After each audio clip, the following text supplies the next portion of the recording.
Kaixo eta ongi etorri guztioi gaurko saiora. Gaurkoan 3 elkarrizketa izango ditugu. Lehenengo Los Chicos de la Estafetako Iralko Mugeta eta Alain Elizalde izango ditugu.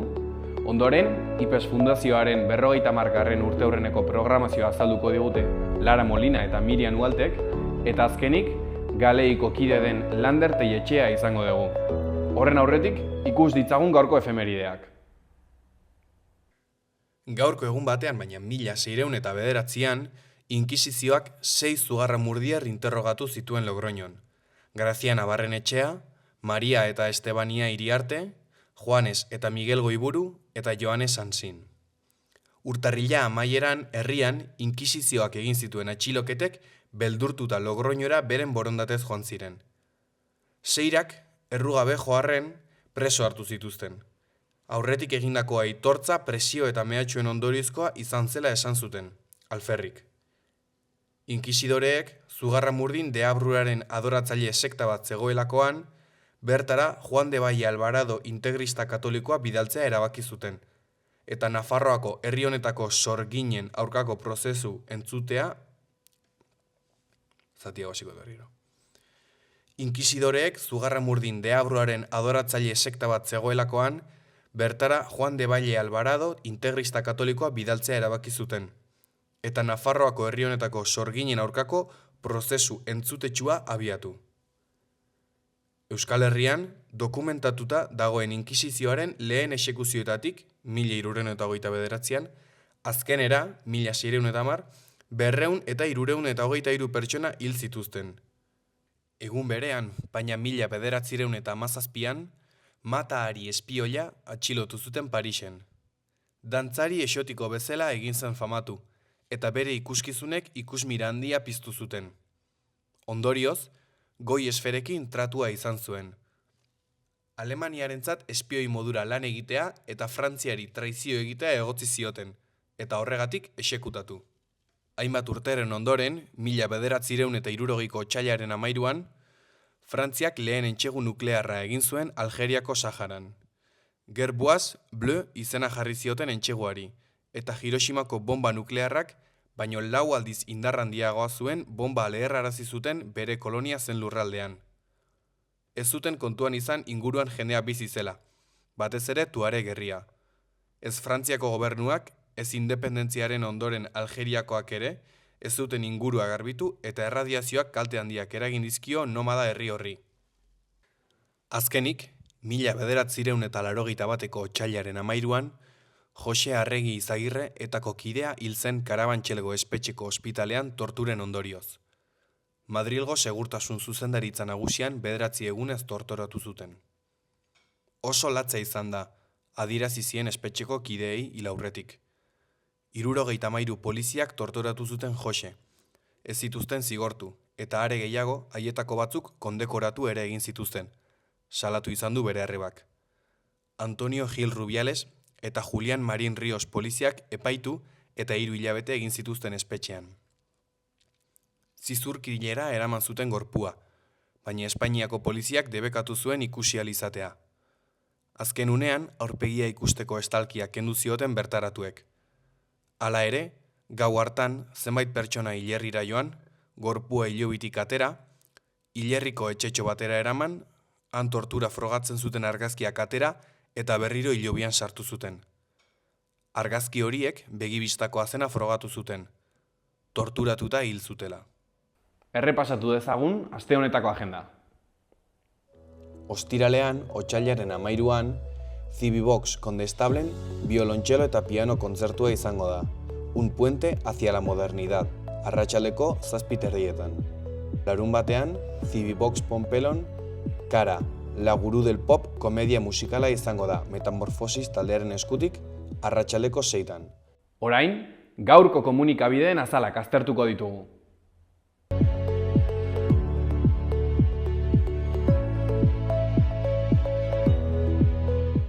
Diario de Noticias egunkarian horrela dio lerroburu nagusiak. Nafarroak 4.986 3 urteko haur matrikulatuko ditu eskolan aurten. 80 urtetako zifrarik baxuena. Lehenengo puntuan, aurrezkuntzako eta lehen hezkuntzako aurre matrikulazioa martxoaren 9-tik 13 bitartean egingo da. Bigarren puntuan, hezkuntzak DBH-ko lehenengo mailako klase bakoitzeko ratioa 28 ikaslera murriztuko du 2026-27 ikasturterako. Argazki nagusian, Pedro Sánchez Espainiako presidentea diputatuen kongresutik ateratzen. Honen titularrean, Sánchez oposizioan sostengatzen da. PP, Vox, Junts, PNV eta UPN-ren botoekin berrerortzean hitzen legea onartu du. Horiz, emakumezko genealogien sailko artistak. Ondoren, osasuna euforikoki iritsi da Eltzera. Azkenik, Atletikek ezingo du jokalaririk fitxatu 2028 arte. Eskuineko berrietan, batetik, Volkswagenek ikuskapenak eskatzen zituen 93 aldi baterako langileak behin betiko kontratatu ditu. Beherago, Jimenok dio irakasten ez diren 1200 erlijio orduengatik ordaintzen dutela. Jarraian, Remirezek erantzunkizuna eskatu du bortxaketa bikoitzaren inguruko Europako erabakiaren ondoren. Azpian, Oronotzeko lanbide heziketako zentroaren eraikuntza hasi da, 2028-29an irekitzea aurreikusita dago. Azkenik, Irunberriko lanbide heziketako zentroan, kirolean emakumeen ahalduntze programa. Diario de Navarra egunkarian horrela dio lerroburu nagusiak. Sánchezek PP, Vox, PNV, Junts eta UPN-rekin bat egin du errepikapena zigortzeko. PSOEk beste arrakala bat ireki du Sumarrekin delituak metatzeagatik zigorran dituz. Irudi nagusian, bizikletarako denborarik ez Iruñean. Raid honek oraindik ez du erabaki Iruñeko udalaren azken eskaintza onartuko duen ala ez. Ezkerreko berrietan, batetik, Volkswagen Navarrak 93 aldi baterako langile behin-behineko kontratatu ditu, eta erretiro aurreratuaren plana berraktibatzen du. Jarraian, osasuna berpiztu batek beste garaipen bat ospatu nahi du Eltzen, gaueko 9etan. Azkenik, 3 urteko ikasleen aurre matrikulazioa martxoaren 9-tik 13 izango da. Goiko berrietan, Nafarroaren erronkei aurre egiteko podcast bat. Bestetik, immigrazioa eta Espainiako ekonomia buma. Azkenik, ezoiko erregularizazioari buruzko 2 ikuspegi. Berria egunkarian, aldiz, honela dio lerroburuak. Aldundiek inoiz baino gehiago bilduarren zergetan, sozietate zerga amildu egin zeniaz. Lehenengo puntuan, Arabako, Bizkaiko eta Gipuzkoako ogasunek 20.324 milioi euro jaso zituzten denera, baino enpresen mozkinen gaineko ekarpena 17,3 murriztu zen. Argazki nagusian, Raquel González eta Sara Lizeaga medikuak, Donostian. Honen titularrean, zamak eta nekeak eraman ditu medikuak grebara. Begiak ireki ditugu. Ezkerreko irudian, nuklearra da berriro apustua. Berriztagarrien edapena moteldu eta 2035era bitartean 6 erreaktore eraikiko ditu Frantziak. Beheko berrietan, otsailaren 24tik 28ra egingo dute Gutun Zuria Bilboko literatura jaialdia. Jarraian, alkatearen dimisioak krisia areagotu du Santurtzin. Azkenik, Volkswagenek amore eman du eta kontratu finkoa egingo die behin-behineko 93 langileri. Goiko berrian, Alzheimerra, odol tanta bat diagnostikorako. Gara egunkarian horrela dio lerroburu nagusiak. Santurtziko alkateak dimisio eman du, EAJak hauteskundeak galduko dituelakoan. Karmele Tubilak, zeinaren kudeak eta gogor kritikatua izan den, argudiatzen du EAJaren irudia kaltetzeko erabilia izan dela. Argazki nagusian, Tolosako musika aztegiak inauteriak pizten ditu. Tolosako musikari askoren aztegi izan den eta aurten hasierako su artifiziala jaurtitzearen arduradun den Pintxana txarangaren gidaritzapean, atzo indarrez lehertu ziren festak gure herrialdeko inauteri herririk ospetsuenean. Eskuineko berrian, garapenak jada ez du kalitate demokratikoa esan nahi. Beheko berrietan, Nafarroak Iruñean zigortu gabeko sexu erasoen larritasuna onartu du. Bestetik, Urizar, Gorostiaga eta Loran Euskal Herriko torturatuen sareko kideek diote. Torturaren argazkirik osatuena behar dugu. Euskal Herria irratiari dagokionez, honela dio berri nagusiak. Mikel Mazkiaran, sos arrazakeria. Zaintza lanetan egiturazko arrazakeria agerian geratzen da. Sos arrazakeriak etxeko eta zaintzako langileen aurkako adierazpen arrazistak eta indarkeriazkoak txostena kaleratu du. Lanak agerian uzten du etxeko eta zaintzako langileen erdiek arrazakeria sufritu dutela eta jatorriagatik baztertu dituzela beren lanpostuetan. Txosten hau, 2025ean zehar egindako lana da, eta etxeko eta zaintzako lanaren esparruan lan egiten duten pertsona arrazializatuek lanean jasaten dituzten arrazakeria eta diskriminazio adierazpenak erakusten eta aztertzen ditu. SOS Arrazakeria Federazioak etxeko eta zaintzako 59 langile elkarrizketatu ditu Nafarroan, 231 Espainiako estatu osoan, eta arloan bitartekari aritzen diren 6 teknikarirekin hitz egin dute. Inork ez du itsasontzirik eraikitzen berak bakarrik, ez da auzoa hobetzen ere auzotarrik gabe. Elkarlanean ari gara. Modu bakarra baita etorkizun bidezkoagoa eraikitzeko, gizatiarragoa. 1.100.000 pertsonako taldea gara eta sinesten dugu batela komunitatea, enpresa, kultura, lurraldea, aurrerapena eta banka egiteko beste modu bat. Laboral kutxa, bada beste modu bat. Nafarroa, behar bezalako turismoa. Turista, gureena partekatzeko pertsona. Hotel txiki bat badugu. Turismoak familie bizirik mantentzen laguntzen du. Oroigarria, ez da eramaten duzuna. Uzten diguzun guztia baizik. Gure herrietako bizitza bizirik mantenduz. Europar Batasunak finantzatutako kanpaina, Next Generation. Suspertze plana, Espainiako gobernua. Gobierno de Navarra. Nafarroako gobernua.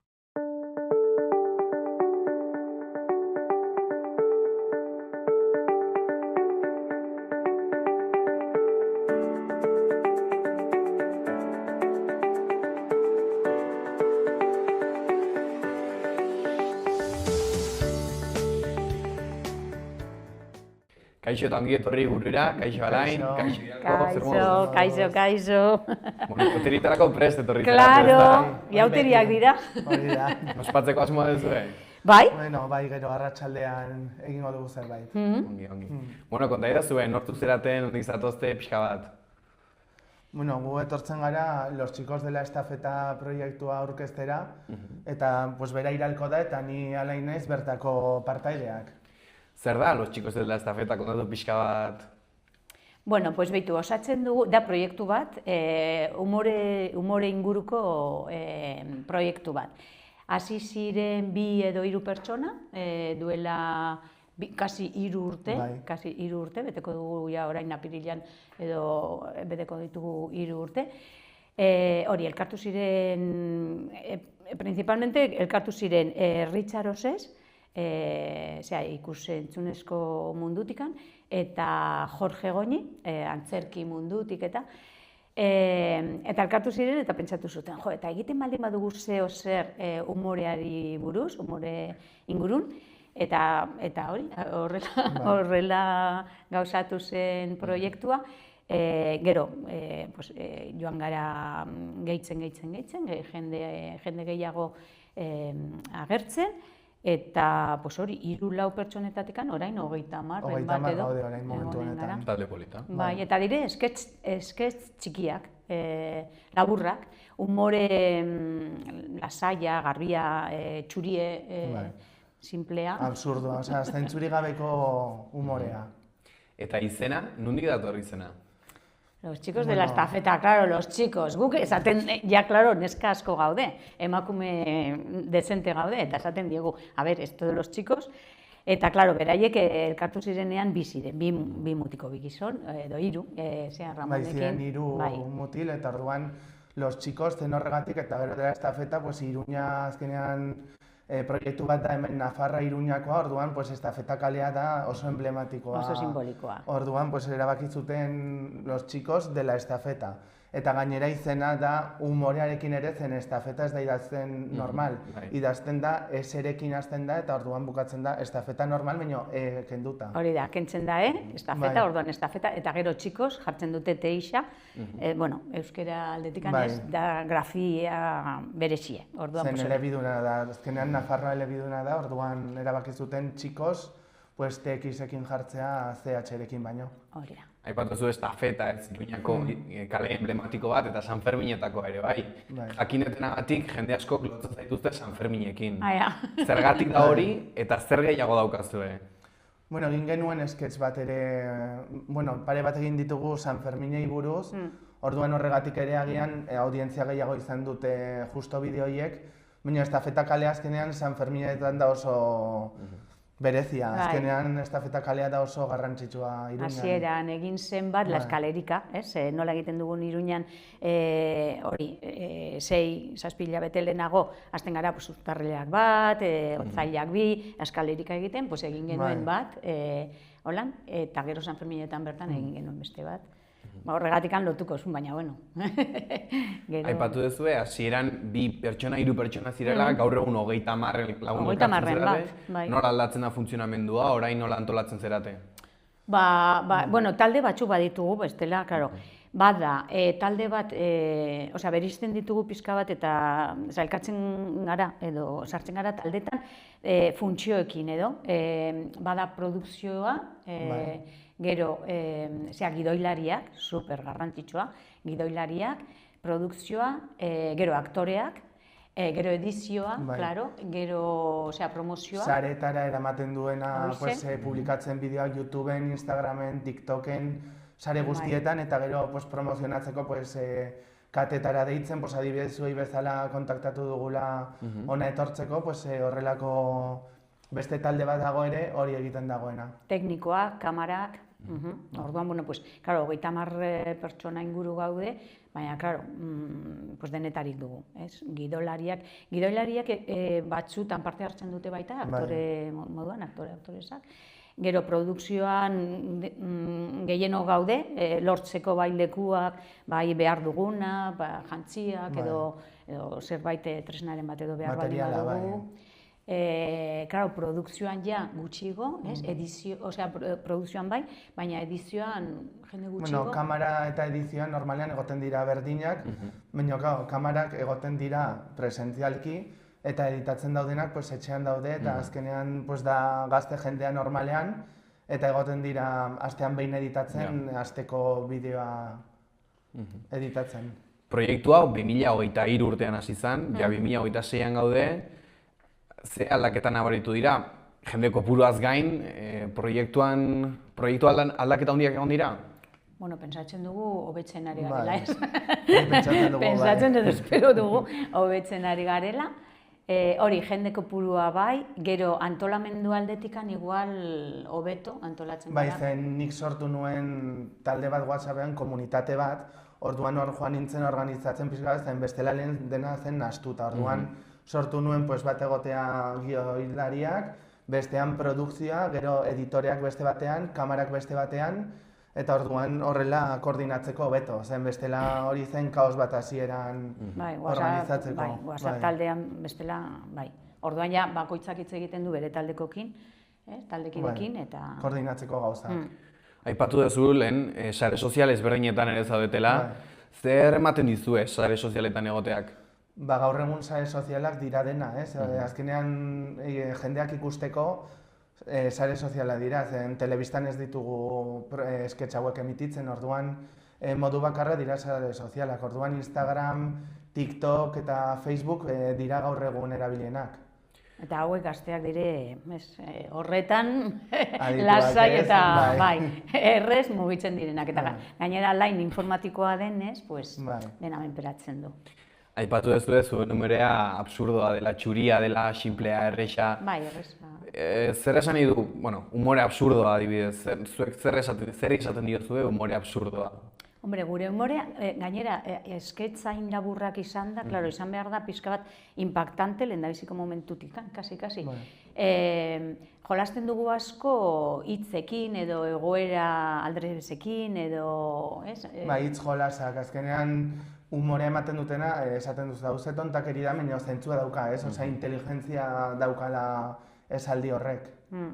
Ez gara sartzen, saiatzen gara jendearekin edo zerbait molestatu albaldin badu norbaiti edo hori ekiditzen dugu, hori ebitatzen dugu eta gero ez gara sartzen hori saltza zen gaur egun ere humorea nahiko aldrebestua dago, zen jendeari zorratu aldio segun ze gauza esan. Saiatzen gara, hombre, igual norbait molestatzen bada, baina saiatzen gara, Eta batez ere, ez dugu sakontzen, ez dugu justo mailaratzen, justo kalte edo mine egin daiken zerbait, ez. Nafarroa edo Iruñerria lurre emankorra da horrelako proiektu batentzako? Nik uste baietz. Zen azkenean Nafarroan gustatzen zaigu humorea orduan, eta gainera sare sozialekin batek aldio beste lagun bati bidali, orduan modu badago handiago egiteko eta proiektua jende gehiago ikusteko. Hombre, lagunak baditugu, jarratzaileak ere bai, eta esaten dute, bai. Hombre, batzutan, gehiago gustatzen zaile, beste batzutan ez asko, ez hainbeste, baina bai, bada, nik uste, topikoaren kontra, nik uste graziosua garela. Naparrok eta Euskal Herrikoak eta, bai, nik uste. Baina honek balio du ere mundu osorako, zen azkenean TikToken adibidez, dauzkagu jarraitzaileak ez direla hemen Espainikoa, batzutan dira kanpotarrak, agian ateratzen zaie bideo bat, iruditzen zaie grazioso eta orduan ematen diote jarraitzeko sarean. YouTubeen ere badituzue ia 600 arpidedun, guztira 1.000 baino ikustaldi gehiago, zenbaki horiek zuentzako zer esan nahi dute? Niretzako, ni galduta, niretzako, baina bai Jorge eta bai beste batzuk esaten dute, aizue, nik lagunei esaten die eta puntatzeko, eta nola da, suskribitzeko. Jarraitzaile gehiago izateko, orduan jende gehiago ikusteko. Baina, nik uste dut Nafarroko proiektu bat izan da eta hemengoa izan da ongi dagoela. Baina gustatuko litzaiguk jende gehiago ikuste eta aukera gehiago izatea. Haue kontrolatzen dute eta esaten dute, eta Jorge berak esaten du, venga, animatu eta, venga, igo, bale. Dagoeneko gainera, egun baino bideo gehiago argitaratu dituzue, erritmo hori mantentzea erresa? Zaila. Zen azkenean koordinatu bar gara grabatzeko egiten dugu hilabetean behin, lehen egiten genuen 2 astero edo horrela, eta orain egiten dugu hilabetero eta grabatzen dugu hilabete edo hilabete erdiko esketxak. Orduan egoten gara goiz oso bat hor grabatzen, normalean igande goizetan, eta orduan erritmo hori eramatea oso zaila da, zen bakoitzak dauzka bere proiektuak, familia, lagunak, orduan baino beti dago norbait elkartzen garena eta egiten dugu talde txiki bat agertzeko proiektuan. Baina bai, zaila da, zaila da, esan nahi dut, hombre, implikazioa eskatzen dula, lana, gero, karo, gutxi behar dituzu zenbait gauza, zure denbora libretika. Kompromesua ere eskatuko du. Claro, kompromesua, alainek esaten duen bezala, ez gaude beti berdinak, edo, saiatzen gara eta aktore moduan eta kamarak eta, tartekatzen gara pixka bat, baina, klaro, astero zerbait ateratzea, eta gero, gidoilariak ez dakit nondikan ateratzen dituzten hainbeste ideia. Baina bai, ekoiztea astero zerbait, bada. Eta gidoilari dana gainera da oso zaila, zen azkenean egon behar dira gidoiak prestatzen eta ez da erresa. Zen aktoreak azkenean ikasten dugu gidoia, grabatzen dugu eta gero kamarak, kamararekin grabatzen dute eta editatzeko editoreak badakite. Baina gidoiak azkenean buruari eman behar zaio. Hori galdetu nahi nizuen, 100 piko bideo dagoeneko, bideo bakoitzetan batzutan egoten dira ideia bat baino gehiago. Claro. Nondik ateratzen dira beste ideia? Hori da, nondikan ateratzen dituzten. A ber, beste aldetikan guk zerbait aportatu albaldin badugu, bai, beraiek oso erne daude, eta igual grabatzen ari gara zerbait, eta ematen da egoera grazioso bat, eta hori apuntatzen dute, eta hori dena. Baina, desde luego, lan gehiena, beraiena, Eta gainera, beraiek dutena da, ez dutela imitatu nahi, ez dute kopiatu nahi, inori. Orduan, pues, claro... Hori zaila da ere, bai. Zaila, oso zaila. Baina badugu oso talde majua. Batzutan baliteke zerbait kopiatu izana, kopiatu edo zerbait hartuta referentzi bezala, baina 95% edo horrela da beraiena. Etxean egoten dira pentsatzen, idazten dute Excel batean edo Word batean, eta gero elkartzen dira hilabetean behin, gutxi gora bera, eta esaten dute, pues urrengo astean grabatzen dugula, jarriko ditugu 8 sketch hauek. Edo 10 hauek, orduan ja erabakitzen dituzte, zerrenda horretatik zeintzuk hartzen dituzten. Osa, ideia gehiago daude, Bai, kanpoan dauzkate eta geratzen dira kanpoan, orduan urrengorako, edo bestela hau deskartatu eta egingo dugu berriro. Hombre, han daude, Maku Gutierrez, Richard Bera, Richard Osés, Yolanda Almeida, Juan Cruz, osea, bada ekipo bat, gero, hori. Nondik elikatzen diren, hori, hitz jokuakein ibiltzen dire, egoera bereziak, bilabesan baldin badaude eta zerbait, eta guri ere bai, osea, zerbait gertatzen baldin bazaigu kalean, bilabesan edo erosketak egiten edo, aportazio horiek eta handikan. Gero, Richardrek askotan esaten du, asko gustatzen zaiola, nola da, Emilio Aragon eta estilo horietakoak, eta, oso onak dire oso askarrak, egia esan da, badute burue. Hasieran zeuden bakarrik bi gidoilari, eta orain dira 4 edo 5. 4 edo 5, klaro. Claro, erritmo hori mantentzeko, hori galtu behar nizuen, hemendik aurrera ere erritmo hori mantentzeko asmoa daukazuen. Bai. Ideia hori da, proiektua uste gustatzen duela, orduan jarraitu behar dugu egiten. Bai. Eta gidoilariek esan digute, humore pilo badutela horrendik, osea, gego aurrera. Eta, hemendik aurrera zuen proiektuak ze bide hartzea gustatuko litzaizueke? Jarraitzaile gehiago, ikusle gehiago eta... Gustora egoten, jarraitu ondo pasatzen dugu, eta hori da... Porque, claro, hau dena borondatezkoa da, eta da, ikasbide bat, alde batetikan, ondo pasatzeko beste aldetikan, eta ondo pasarazteko modu bat. Eta gero, hori, kontratatzen gaituztela eta... Bai, baina hori oso zaila da. Agian norbaitek ezagutzea edo proiektu hau norbait agertzea edo telebistaren batean. Claro, horretarako ere sareak ongi etorriak. Bai, claro. Ari gara orain, telebistetara eskaintzen eta igual, bale. Eta zinazun eskaintza, aprobetxatu leku hau agian zabatzeko mezu hori. Esketx horiek adibidez, iragarki bezala, jartzeko rumore bat bezala publizitate baten tartean, jartzea 2 edo 3 esketx, orduan jendeak ezagutzera eramateko. Egin hor esketx batzutan, iragarkien tartean esketxak egitea. Edo epe baten proiektatu zuek esan, behitu, hilabete honetan, hilabete hauetan, emitituko ditugu, 5, 6 jarraian. Zuek ikusi hori. Eskaintza polita da. Zeuen eskuetan. Eta, hau, telebista euskalduna izan da, zuek abisatu eta gu ja prestatuko dugu euskaraz gehiago. Hori galdetu behar nitzuen, gehiengoa gazteleraz egiten duzu, baina badituzu esketxak ere bai euskeraz. Gutxi, baina baditugu euskalduna gara 3, Bera, ni eta gero Maku. Gidoilari lanean aritzen dena, eta aktoresa, gainera aktoresa. Eta gu bai. Eta gero, suertatu zaigu, bada egin genuen espazio 8 bat Kutsipandi. Orduan, Kutsipandi ginen euskaldunak, suposatzen da, institutuko neskak, institutuko adin horretakoak, eta hori, euskeraz egiten genuen, eta sortatu zaigun, behin edo bitan, baditugu 3-4 olako Kutsipandik 3 edo 4. Eta, klaro, baginen Maku eta Biok euskaldunak ginenak, eta gero, ziren beste 2 pertsona, eta ikasten zuten esaldia, primeran esaten zuten, eta, bai, gehiagikeria, eta listo, ez?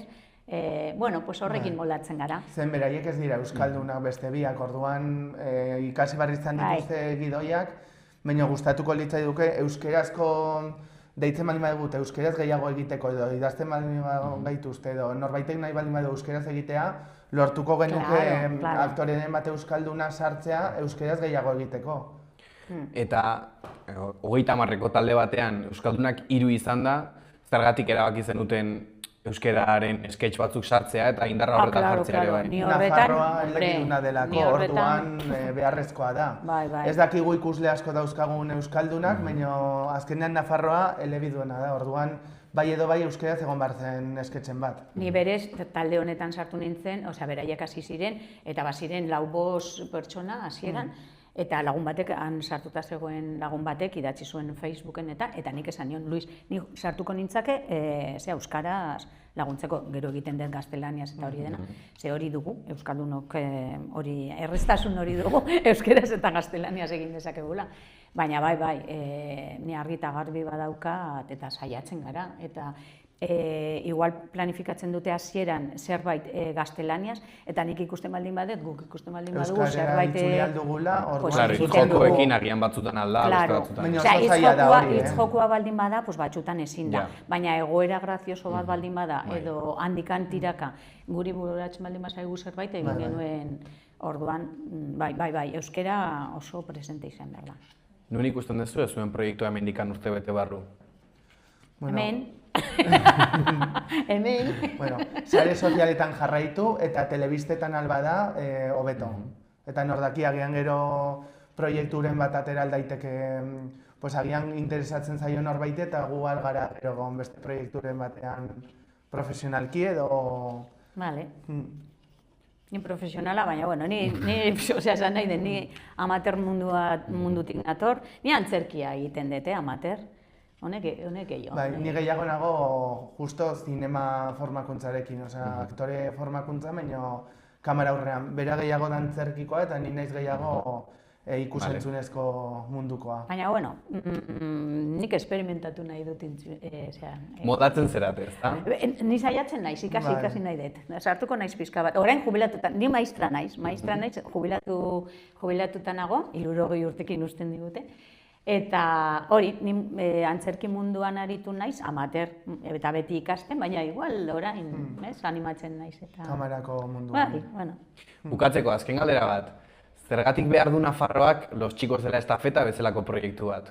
Humorea behar delako. Azkenean gaur egun desgrazia asko daude eta azkenean behar da zerbait deskonektatzeko, farre egiteko eta disfrutatzeko baita baldin bada minutu bat baldin badira 3, baina beti azkenean gaude eta gainera bizitza da oso azkarra eta gaude 1000 gauzetan, orduan behar dugu... Olako ratotxoak jaja egiteko eta jazta. Bai, zerbait, aldentzeko pixka bat, egon behar gara, mundu honetan egon behar gara, baina... Mila esker etortzeagatik, ez dakit azkeneko zerbait, epatu nahiko zenuketen. Ez, eskertzea, atentzioa. Etortzeko aukera emateagatik eta... Eta gustora egon garela, eskerrik asko. Plazer bat guretzako, espero dugu elkar ikustea berriro. Bale? Espero, bai. Hurrengora arte. Nahi desun bezala. Mila esker. Bale, eskerrik asko.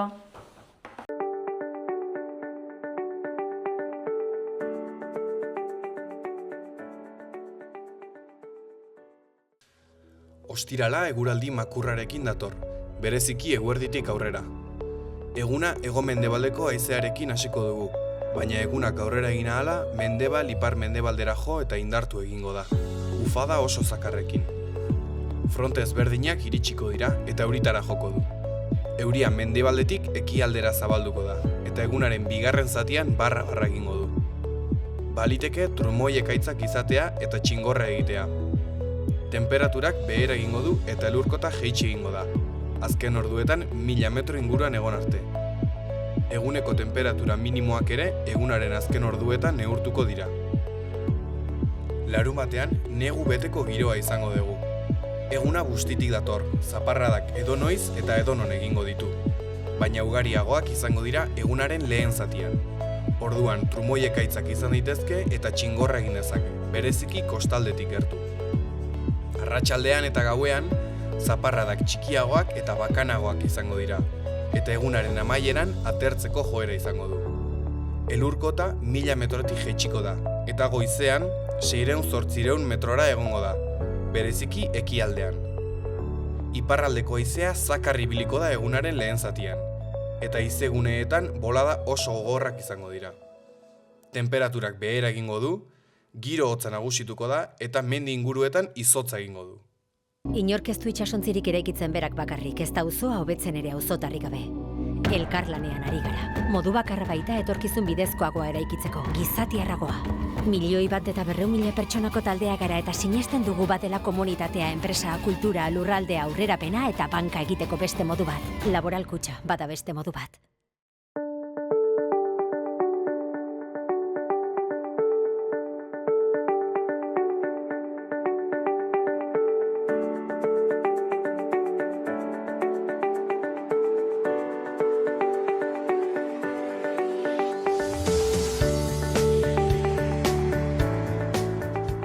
Kaixo eta ongi etorri gurera, egunon Lara, egunon Miriam, zer moduz? Kaixo, pozik hemen egotagatik, bai. Bueno, lehenik eta behin, konta iguzue pixka bat nortzuk zeraten eta nondik zatozten? Bai, ni Lara Molina naiz, eta hori, IPES-en lan egiten dut teknikari bezala, duela hilabete batzuk, bai. Eta Miriam? Pues ni sartu naiz orain berria, daramatza 2 aste, eta hori baina oso gustora, lana oso polita da, eta hori giro ona daukagu hori IPES-en liburutegian. Bueno, IPES-i buruz hitz egiten, zer aurkeztera etorri zerate gaurko honetan, konta iguzue pixka bat hori? Bai, batez ere hori, aurtengo jarduera nagusiari buruz hitz egingo dugu. Ze justo duela 2 aste zabaldu ditugu programa guztia, naiz eta badauzkagu hori ekintza asko, beste batzuk espero dugu gehitzea gure programazioara, baina orain hitz egingo dugu nola izan den. Horren aurretik pixka bat, zer da IPES-ek egiten duena, edo zer da IPES ezagutzen ez duenarentzako, edo zer da eta zer egiten duzue? Bai, IPES hori da Instituto de Promoción de Estudios Sociales, hori generoen ikasketan eta gizarte ikerketan oinarritutako fundazio bat da. Eta giza eskubideen eta berdintasunaren ikuspegitik egiten dira gure ekintza guztiak, ez? Eta helburu nagusia da emakumeen eta disidentzien historia, kultura eta garaikideko ekarpenak ezagutaraztea. Eskerrik asko. Eta ikertzea, bai. Hori da. Aurten 50. urteurrena ospatzen da, IPES-ena, eta horren harira programazio bat aurkeztu duzue. Zer aurkitzen da programazio horretan?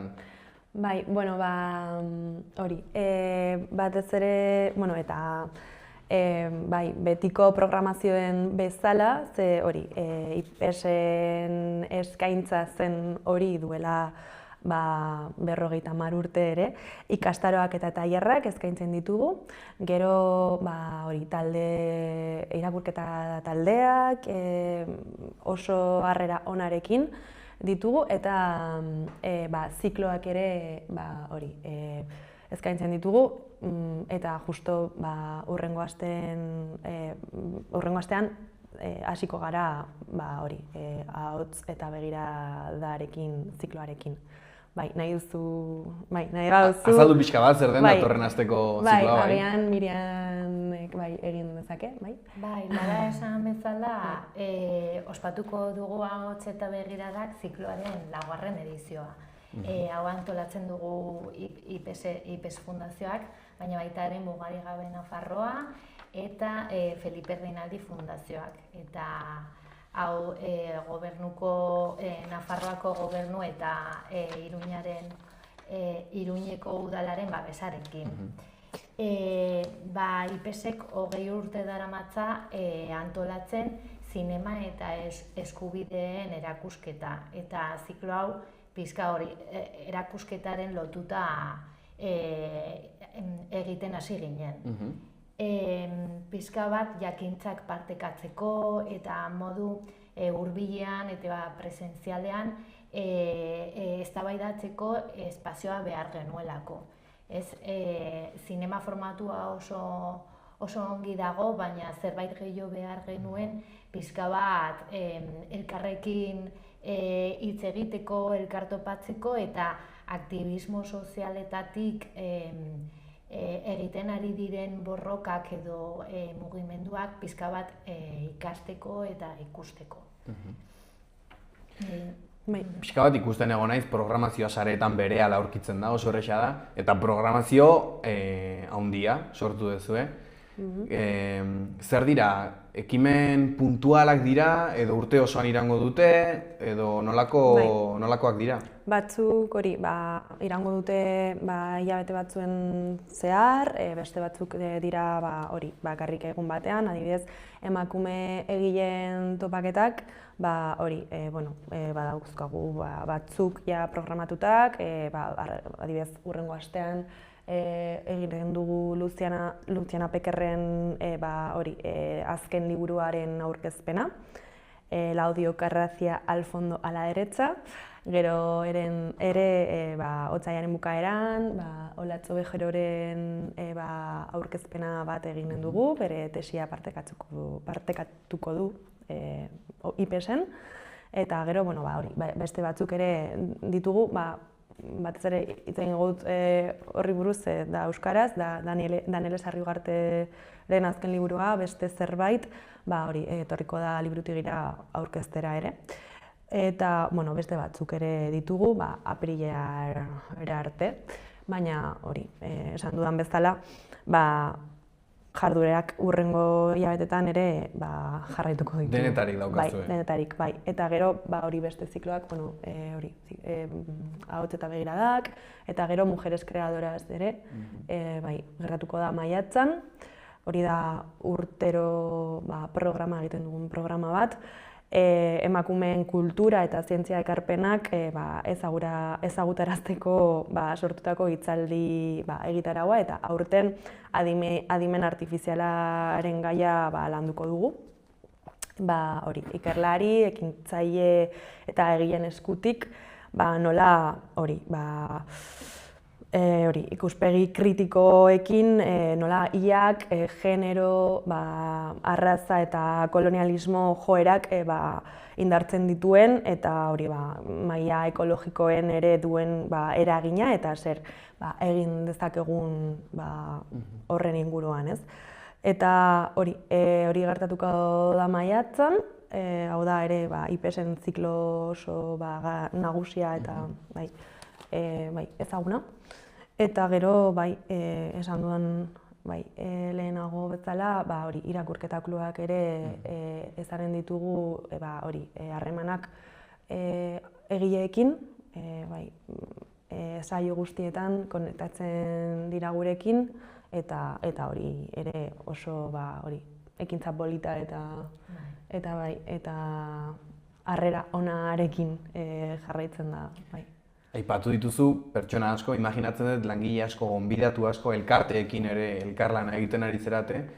Zer esan nahi duzuentzako beste jende ekartzea zuen programaziora eta jendeak etorri nahi izatea ere ez, laguntzera, zer esan nahi du horrek zuentzako? Interesa jarraitzen da jende artean, ze hori, gure lana, egiten dugun lana, berdintasunaren inguruan eta gizaskubideen inguruan, hori, beharrezkoa jarraitzen den izaten gaur egunen, bai.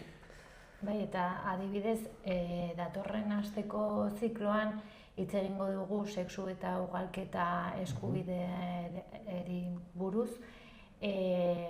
Orduan, momentu ona da horri buruz hitz egitea, azkenean emakumeen eskubideak jokoan daude momentu honetan.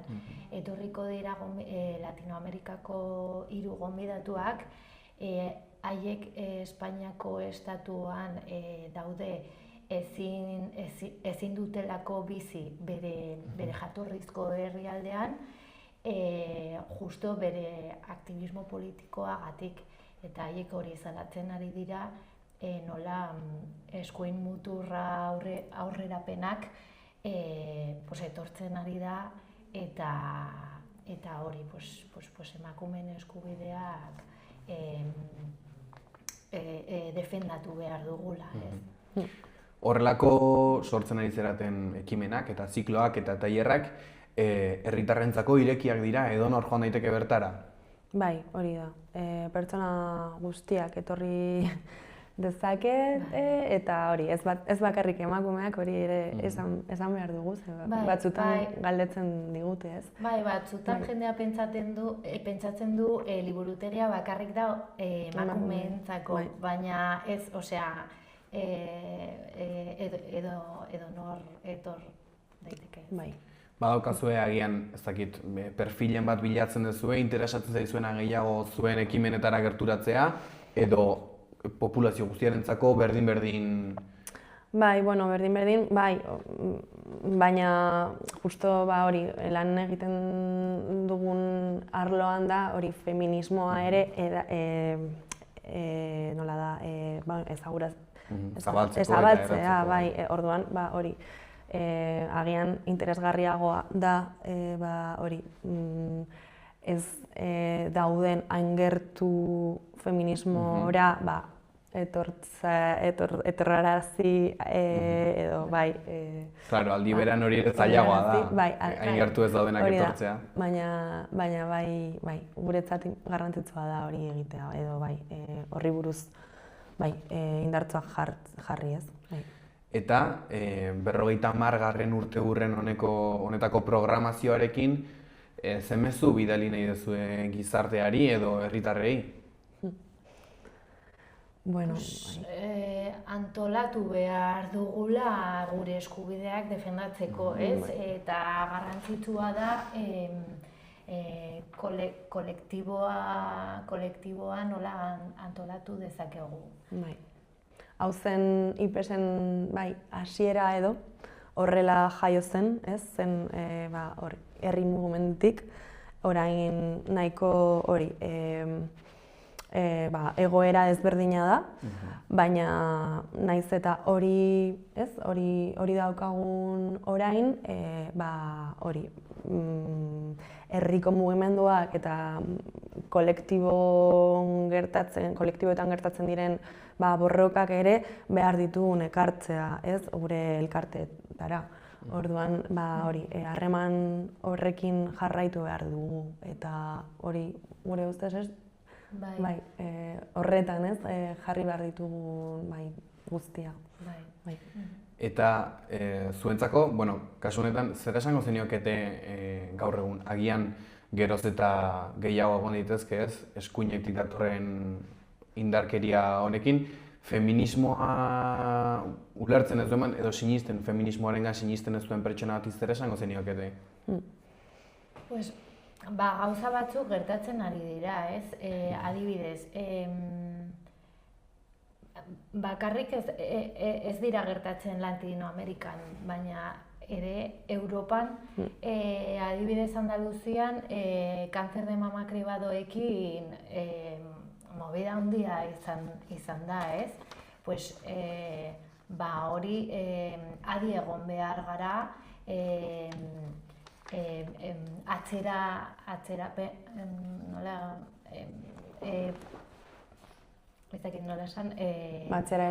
ez joateko, ez? Osea, lortu dugu eskubide batzuk eta pixkat hori jokoan daude. Eta herritarrentzako, noski, bertaratzea, ekimenetara joatea, tailerretan parte hartzea, zikloetara joatea, hortaz gain, herritar batek nola hartu dezake parte programazio honetan?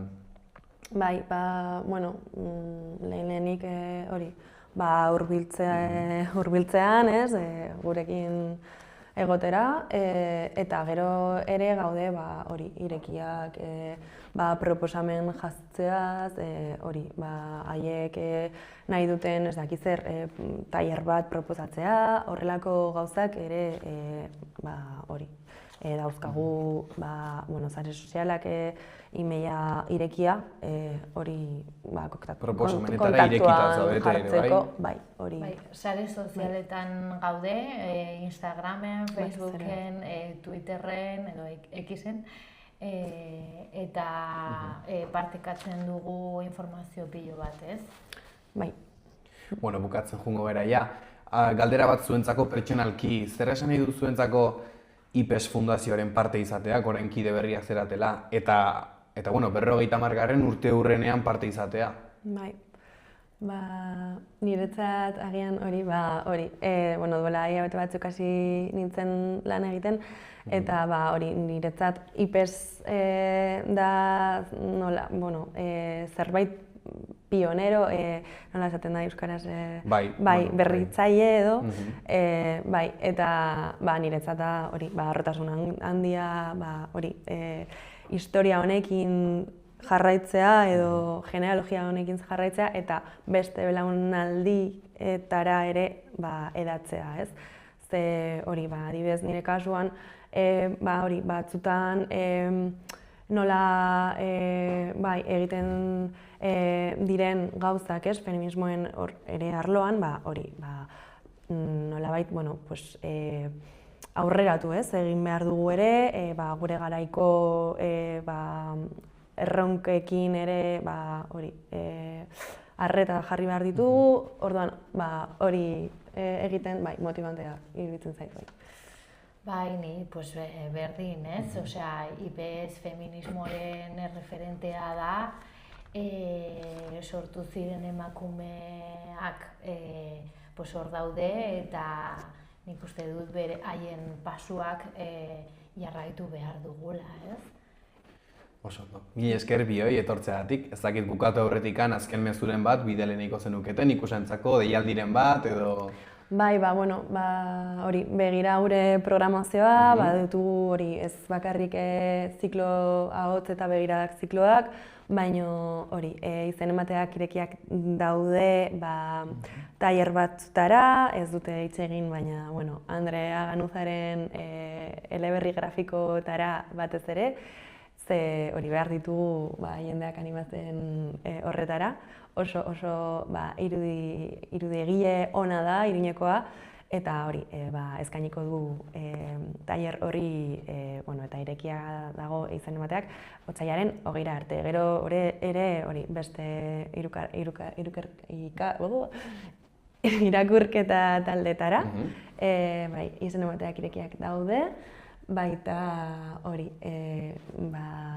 gure emakume egiekin aurkezpenak edo topaketak ere etorri eta datorren astean egongo gara Golen Yamaguchin asteartean, gero asteazkenean liburuaren aurkezpena izango da IPESeko liburutegian, eta ostegunean izango da Deskalzo kalean, igogailuaren ondoan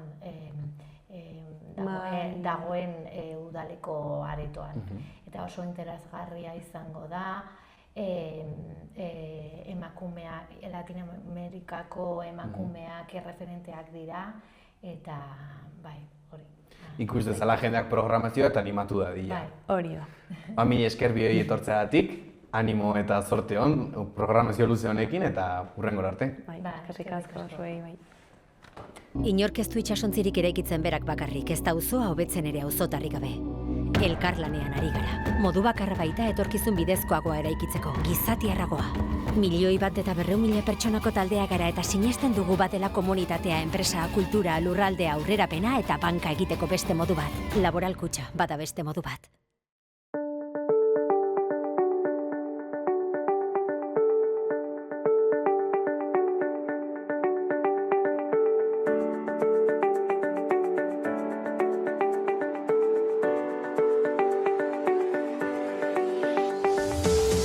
Kaixo eta ongi etorri gurera, Ander, zer moduz? Oso ondo, eskerrik asko. Lehenik eta behin konta eguzu pixka bat, nor zeran, nondi zatozen, zerri buruz? Nire izena Lander Telletxa da, eta Galei, bada estatu mailan dagoen familian hitzen alako asoziazio nagusiena, eta banatorna apurtxu bet ordezkari gisa. Azken aldian, salatu dezue LGTBIQ+ kolektiboko familiek diskriminazioa jasotzen dutela administrazio publikoetatik. Zer gertatzen ari da? Oin dela 3 urte, familian hitzen legea adostu egin zen eta onartu egin zen, eta printzipio solan paperean dauzen gauzak ondo dauz, baina gero joaten zarenean errealitatera piloa gauza ez dira betetzen ari. Adibidez behar bada holan errazena, eta jende guztiak ulertuko duena da, imprimaki eta formulario gehienetan, basoa zenean betetxera, eskolan, administrazioan, polizian eta dana, gehiena baduz pentsatuta, familia heteronormatiboentzat. Eta horregatik aurkitzen duzu beti, aita eta ama. Orduan, hori da adibidez, behar bada ikusten den gauza errazena, baina bero badauz beste gauza pilo bat. Adibidez, administrazioarekin tratuan, askotan, familian itxasarenean, bi ama, bi aita, ama bakarra, aita bakarra, bueno, beti dauz galdera gehiago, galdeketak, gero ikusiko ditugu medikuan eta polizian ematen diren batzutan momentu larriak eta holakoak. Hori galdetu behar nizun. Nabaritzen duzu, esparru batzuetan gertakari gehiago izan dituzuela, osasunean, polizian, administrazioan... Bai, normalenean, gehienak hezkuntzan izaten dira. Ez dira larrienak, baina normalenan edo ohikoenak dira hezkuntzan. Ailegatzen garenean gure seme-alabak matrikulatxera, formularioetan, inprimakietan, normalean askotan aurkitzen dugu aita eta ama. Eta gero beti, hori edatzen da beste esparru, eskola barruan, txango bat eman behar dugunean gure sinadura dolan, onartzeko, normalean beti, ja behar bada imprimaki zuzendu duzu, baina aurkitzen duzu beste bat, oraindik daukala hori aita eta ama, eta jantokiarekin bardin. Eta adibidez, testu liburuetan, ez da aurkitzen familian iztasuna ez da eskolantzen, edo praktiketan bez, orduan hor daude, nik uste dut adibide asko. Baina larrienak normalean ez dira hezkuntzan, batez ere dira osasun publikoan, edo, pribatuan, baina osasunean, eta polizian, ez? Baldin bagoaz, medikura askotan, alako egoera zailak aurkitzen ditugu. Galdetzen dituztenean, nun dago ama, nun dago aita, gainera askotan galdeketagoek izaten dira aurrean. Orduan hor, sortzen dira, egoera apurtxu bet lasgarriak, bai. Aipatu duzu... Nik esango nuke, garrienak direla, hori, batez ere polizian eta osasunean, baina hezkuntzan horiek dira etengabe. Aipatu duzu hori hezkuntzan askotan ikusten dela, inkestetan aita eta ama izaten da ez aukera hori. Praktikan zer esan nahi du hori izate aukera bakarra, ez egotea beste aukerarik? Praktikan, zu dituzu aukera asko aurkitzen duzunean imprimaki hori. Bata, da, onartzea, jartzen duzu hor beste gurasoaren izena eta listo, eta ez duzu trabarik edo ez duzu nahi, ez dakit, zentroarekin alako eztabaidetan sartzea egiten duzu eta listo. Bestela daukazu bigarren aukera, eta hori da, zuzendu behar duzula imprimakia, orduan, azkenean batzutan, zu bazaude, imprimaki ofizial bat gurutzatzen, eta badirudi lokeri badala, baina askotan ez da arrasa esatea orduan. Hartu behar duzu imprimaki hori, eta gurutzatu behar duzu, eta egon barzara zuzentzen, eta ama jartzen duen tokian aita jarri, edo aldrebez, edo tutorea, edo, halako zeo zer, orduan. Hori da beste aukera bat. Eta guk erakunde edo elkarte moduan sustatu nahi duguna da, hoberena dela, imprimaki hori bueltatzea zentrura eta eskatzea, emotea beste bat, familian itzen eredua betetzen duena. Baina hori askotan ez da inerraza. Ze azkenean pentsatzen duzu zentroarekin izango duzun harremana ja apurtxu bet ez dakit apurtzen dela, barbada zure seme-alaba baia seinalatuta dago esan ez, begira, etorri da eta hori, tontakeri bada, eta eskatu du imprimatu berriak egitea, eta erindan imprimatu behar du, orduan. Hori izan beharko litzateke zuzenena, joatea formulario de imprimaki guztiok hori zuzentzen, baina askotan bildurragatik ez dugu egiten. Orduan, era ezberdinak daude egoera horiei aurre egiteko. Aipatu behar nizun, aipatu dituzun nire egoerak, bai hezkuntza, bai osasuna, bai polizia, oso errez izan daitezke une oso sentikorrak familia horientzako. Nola bizitzen dira egoera horiek? Egoera horiek umeetxat larriak dira. Azkenean zupentsatu medikua da polizia momentu horretan badala ez ezagun bat. Eta batean ez ezagun hori badago zure familia eredua kuestionatzen, ez? Eta orduan umea gelditzen daulan apurtxu bet arraro eta ez du lertzen ze gertatzen ari dan, ez? Segatik batean badator ezagun bat esatera nun dago zure ama, edo nun dago zure aita, edo ezinezkoa da bi ama izatea, orduan momentu bortitz bat bizitzen du, eta zu gero azaldu behar duzu apurtxu bet, eta kontekstuan jarri, eta azalpenak eman behar dituz. Eta horregatik bizitzen da, horregatik askotan oso larria da, bai, batez ere umeak gauza horiek gertatzen direnean inprimakiarekin ez, baina medikuan zaudenean eta bapatean ez dakit askotan, eta familia pilo bat ezagutzen ditut, gauza genetikoak edo lakoak daudenean, hasten direla galdetzen eta badaude mediku batzuk, saiatzen direla gaia ondo tratatzen, baina beste batzuk, bazaten dute, ez baina zu ama izan behar duzu. Eta bapatean, bai, alaba edo semea gelditzen da, baina nola, nik ez daukat amarik, ez?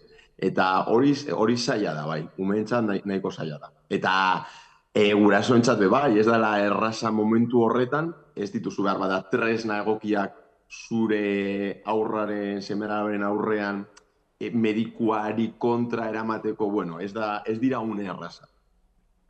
Eta horrelako bizipenek, batez ere agian umearengan gehien bat, ze ondorio izaten dituzte? Nik uste dut edo galein elkarte moduan uste duguna dela, azkenean umeetan gabezi bat sentitzen dela, en plan de, baina, behar bada haiek ez dute inoiz falta hori nabaritu, en plan, ni bi aita ditut, bi ama edo aita bakarra, ama bakarra, eta ez dute ezer faltan bota inoiz, hori dalako bere familia eredua eta listo. Baina norbait arrotza etortzen danean eta sartzen duenean faktore hori, en plan de, oie, baina ez zua ama izan behar duzu, baina zua eta izan behar duzu orduan, galdera hori sortzen dira, eta esa bat badago, ez da, behar bada zeo zer falta den ere bizitzan, eta azten diralako galderak, eta, bueno, umeengan eragin hori dauka, badala zeo zer arrotza, eta beste familikon konparatu badala ezberdina, eta galdera horiek, lehen ez zeudenak, azten dira, bai? Eta orduan zuk, prozesu horretan, egon barzala konpainatzen, azalpenak emoten, eta, bueno, azkenean esaten da familia guztiak baliogarria direla, eta ez dago arazorik, baina ja, badaukazu hori, ez da, ez? Arrotxa esentitzea, baztertua esentitzea, ezberdina esentitzea, orduan hori da egin behar duzun lana. Aipatu duzu, hasieran duela 3 urte onartu zela familian aniztasuna, ez da? Bai. Baina gero administrazioetan praktikan askotan ez dela aurkitu behar den hori. Esan daiteke hori diskriminazio instituzionala dela? Guk uste dugu horregatik kanpaina bat sustatu dugu orain, eta gero barbada hitz egingo dugu kanpaina hori buruz, eta askotan hor dago legea, baina ez dira mekanismoak martxan jartzen, ez? Edo ez da dirua emoten. Administrazioa zu jartzen duzu paperean, legea oso ondo dago, baina langilei ez badiezu prestakuntza emoten, eta langile bereziak ez dituzu kontratatzen ez dakit, formakuntzak egiteko eta holan, azkenean hori paperuts bat da, eta ez doa inora, orduan administrazioan askotan aurkitzen duzu jende pilo bat, ez daukala formakuntza hori, eta egon barzara zua saltzen. Orduan guretzat badala diskriminazioa. Askotan ez da zentsu txarrarekin egiten, Osea, da hori formakuntza ez dakizula. Gero badago beste talde txiki bat, pena da gero handiagoa dela talde hori, ja egiten duela gorrotoaren diskurtsoa, bai? Eta horiekin aurkitzen zarenean, baina da beste zeo zer askoz larriagoa, eta hori bai gertatzen da. Baina gu uste dugu, gorrotoaren diskurtsoa bultzatzen ez baduzun ere, askotan, hori, prestakuntza mekanismoak ez dituzunez, baliabideak ez dizute formakuntza mon, azkenean diskriminatzen duzu. Eta hori, da baliabideak ez direlako mon, eta salpenak ez direlako mon, eta, bueno, lege hori azkenean ez dalako garatu, bakarrik paperean gelditu da. Eta zein da utxunea, zergatik ez da aurrera eraman behar den hori? Nik uste dut, eta, bueno, hori ja nire ustea, eta asoziazioan beba izan ditugu, ez da badia pilo bat. Azkenean, legea hor dago, eta uste dugu mekanismoak eta arretaz dela jartzen, eta kolektibo moduan askotan ez daukagu indar handiegia, ez da? Batzutan, LGTBIQ+ eta familiak elkarrekin elkartza jende askorentzat ez da arrasa, uste dute zeo zer exotikoa garela, oso gitxi garela, eta barbada oraindik ez gara oso kopuru handia, baina existitzen gara, eta azkenen finean gure seme-alabak errealak dira, eta gero eta LGTBIQ+ jende gehiago familiak osatzen ari dira. Baina behar bada, eta hori da gube bai, ez da behar dugun zeo zer, politiko entzat ez gara esanguratxoak, ez gara lobby bat esango genuke, ez da? En plan, eta orduan, bada, hor dago legea, paperean, baina gero, martxan jartzen ez bada, behar bada, haiek badaukate haien irudimenean ez dara ezer gertatzen. Eta guzalatu nahi duguna da, azkenean, gitxi garen arren, gitxi, eta ez gara ingitxi, gero eta gehiago gara, baina behar bada, hori, kontutan izan behar dutela, hitz egiten ari garela, benetako aurrei buruz. Hori da, gure elkartetik beti eman nahi dugun mezua. Ez, hau guztia, benetako aurrei buruz doa, ez da zeozer paperean gelditzen dana, ez da zeozer abstraktua, ez hitz egiten ari gara, seme alabe eta txikien benetakoak direla. Eta batzutan hori ez dirudi, ez da? Ez gara lobby bat ez daukagu konsiderazio hori uste dugu. Okerrez baldin banabil, galei hasi da kasu errealak biltzen, ez da? Bai. Zertarako? Bai, hori da kanpaina bat, estatu mailan kanpaina bat egiten ari da, itxin irakurri dudala orain eta mail bat jarri dugu, irakurriko dut ondo norbaitek nahi baldin badu bere kasua bidoltzeko, eta ditzen da, de lo que no se habla no existe, @gmail.com, de lo que no se habla no existe, @gmail.com.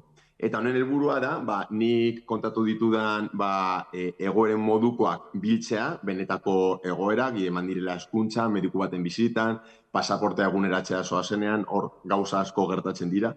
Eta horiek bildu, eta halako salaketa kolektibo bat egin. Batez ere hori ikusteko benetan, kasu errealak ditugula eta ez direla hain gitxi. Hau da, eguneroko gauzak direla. Askotan sufritzen ditugula diskriminazioak txikiak diruditen arren, baina egunerokoak dira. Orduan, gure helburua dira kasu guzti horiek biltzea eta salaketa kolektibo bat egitea. Eta zer espero duzue lortzea honekin edo zer eskatzen duzue zehazki? A ber, espero duguna da, azkenean legea hor dago, baina mekanismoa jartzea, ez? Esan dudan moduan, azkenean lege hori bultzatzeko administrazioa hastea, esan dugun moduan prestakuntza horiek emoten, baliabideak emoten, eta aitortzen, hor arazo bat dagoela, eta hori landu behar dela, adibidez. Ez gaudinoiz kanpaina instituzionaletan, hezkuntzetan ez dira familian itxei buruzko gaiak inoiz jorratzen, oso zaila da testu liburuetan egiten diren praktiketan familian hitzak bilatzea, hori super zaila da, ia ez da existitzen, balako gauzak bultzatzen hastea, hau da, dirua eta denbora ematea. Gero, beste gauza bat gertatzen dana, eta ja nire bereziki, zigorraren kontua ez gustatzen, eta nik uste dut hori dela bidea, hori da ni lander pertsonalki hitz egiten. Baina beste zeo zer gertatzen dana da, ez dagoela zigor sistema bat, orduan azkenean zu ez baduzu betetzen legea, badirudi ez dela zer gertatzen, eta direla gauza txikiak. Ze tontakeri, azkenean formulario honetan jartzen du aita ama, gurutzatu eta listo, zertara dator honek hemen, nire burua berotzera. Eta halako gauza gertatzen dira, gu nahi duguna da, benetan lege hori edatzea, hau da administrazioei formakuntza eta baliabide horiek emotea, legea indarrean jartzeko benetan. Zer gertatzen da, kolektibo ezain handiak lehen aipatu duzun bezala kontuan hartzen ez direnean?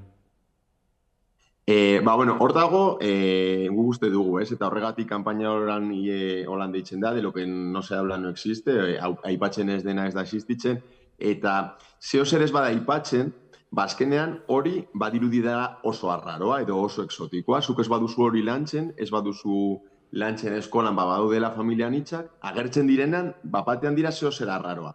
Eta gauza arraroak beti bildurra ematen dute, ez da? Ez digute haiei buruz hitz egin, ez dakigu zer diren, eta bildurra ematen dituzten gauzak, hori da gorrotoaren zikloa, ez da? Azkenean, behar bada, bildurra gorrotora eramaten zaitu, eta aipatzen ez diren gauza, hori da ziklo bat, bildurra kontuz ezukitu, eta azkenean hori gorrotora aldu daiteke, eta azkenean kasu latzenetan ailegatzen zara gorrotoaren diskurtsora.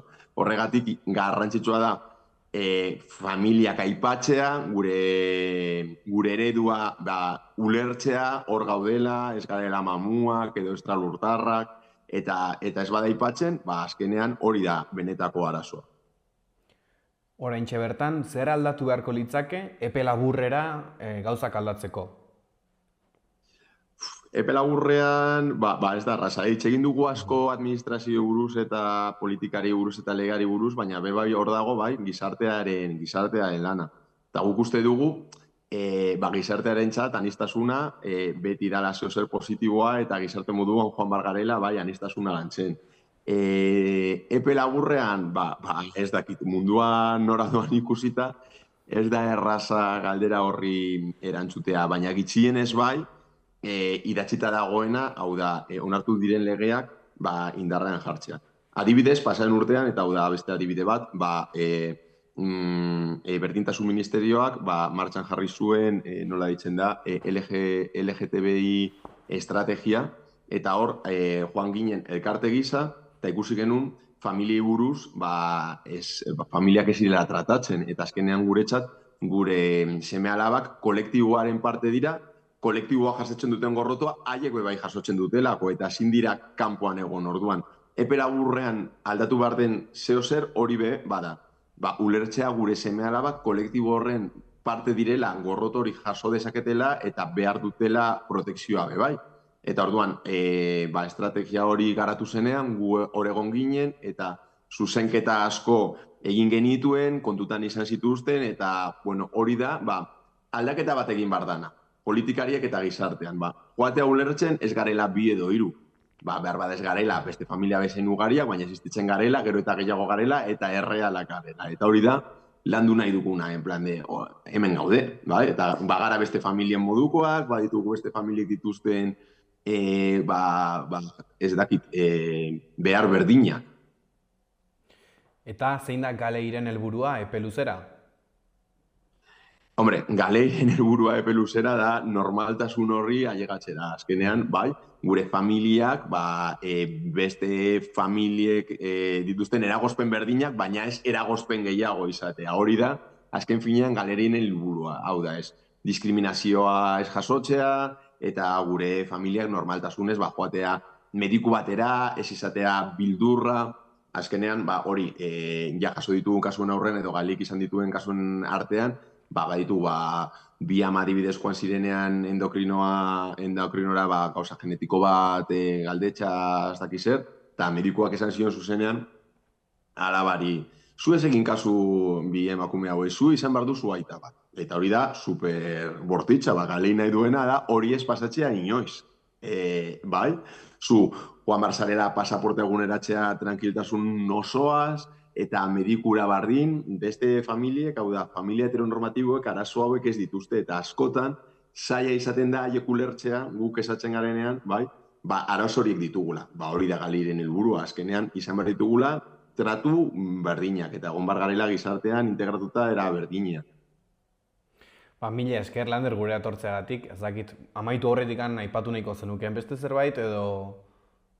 Bueno, gustatuko litzaidake hori, argi izatea orain kanpaina honekin gaudela, irakurriko du berriro emailaren... Irakurri, bai. De lo que no se habla no existe @gmail.com, eta hor gaudela, esarela bazkidea izan behar arazorik badaukazu posta honetara zure esperientzia kontatzeko, Instagramen gaude, erraza da gurekin kontaktatzea, eta sarela bazkidea izan behar. Eta bazkidea izan nahi baldin baduzu, hor gaudela, estatu mailan, Galei Espainiako estatuan dago edatua guztian, eta arazorik gabe, familiekin erlazionatuta dagoen edozein gaian landu nahi baduzu, zalantza baldin badituzu, guratea zabali dagoela. Oso ondo, Lander, mila esker gure atortzeagatik, mila esker egiten duzuen lanagatik ere bai. Ez, mila esker zuri, tartetxo hau emoteagatik, eta familian hitxei buruz hitz egiteagatik, ez dela erraza hor, hori, gu kontutan izatea, medioetan. Eskerrik asko. Plazer bat, Lander, mila esker, hurrengora arte. Venga, agur. Inork ez du itxasontzirik eraikitzen berak bakarrik, ez da auzoa hobetzen ere auzotarrik gabe. Elkarlanean ari gara. Modu bakarra baita etorkizun bidezkoagoa eraikitzeko, gizatiarragoa. 1.100.000 pertsonako taldea gara eta sinesten dugu batela komunitatea, enpresa, kultura, lurraldea, aurrerapena eta banka egiteko beste modu bat. Laboral Kutxa, bada beste modu bat.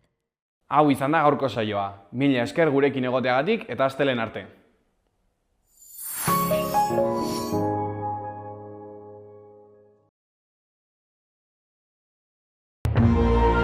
Gobierno de Navarra. Nafarroako gobernua.